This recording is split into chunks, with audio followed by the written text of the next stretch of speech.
ஆம்பூர் அடுத்த கரும்பூர் அருகே சாமுண்டி எம்மன் தோப்பை ஒட்டி உதயேந்திரம் சாலையில் நாற்றம்பள்ளி அடுத்த வெலக்கல்நத்தம் பகுதியை சேர்ந்தவர் பேக்கரி நடத்தி வருகிறார். கடந்த 2 நாட்களுக்கு முன் அந்த கடைக்கு வந்த இருவர் ஆர்டர் செய்த கேக் குறித்து வாக்குவாதம் செய்தனர். வாக்குவாதம் முற்றிய நிலையில் அங்கு ஆர்டர் செய்த நபரில் ஒருவர் தட்டு ஒன்றை தூக்கி வீசி உள்ளார். இதனால் அந்த கடையில் தள்ளுமுள்ளு ஏற்பட்டு ஒருவரை ஒருவர் தாக்கிக் கொண்டனர். இதில் 2 வாலிபர்கள் தாக்கியதில் கடை நடத்தி வரும் தெய்வானை என்ற பெண் காயமடைந்தார். உடனே அவர் ஆம்பூரில் உள்ள ஒரு மருத்துவமனையில் சிகிச்சை பெற்று வீடு திரும்பினார்.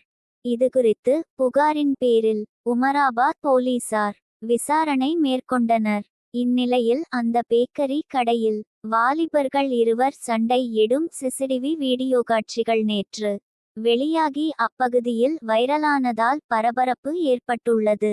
இதில் அதே பகுதியைச் சேர்ந்த ராஜ்குமார் என்பவர் கைது செய்யப்பட்டுள்ளார். மற்ற இருவரையும் போலீசார் தேடி வருகின்றனர்.